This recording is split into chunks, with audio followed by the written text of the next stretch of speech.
আমাদের উজানের হযরত রাহমাতুল্লাহি আলাইহি প্রায় বলতেন, মারা ধরো জাহি করো ওহে পরওয়ার, আমি তব রাজি আছি বান্দা তো তোমার।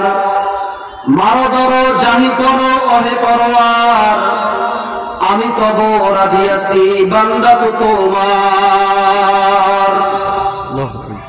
তো হযরত আইয়ুব আলাইহিস সালাতু ওয়াস সালাম দীর্ঘ সময় প্রায় 18 বছর অসুস্থতায় ভুগছেন।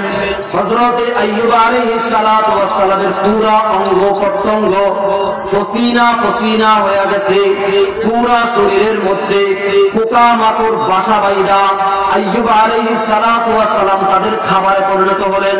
আইয়ুব আলাইহিস সালাতু ওয়াস সালাম আল্লাহ পাকের দরবারে সবর করলেন আর বললেন, আল্লাহ, হার অবস্থায় আমি তোমার উপর খুশি।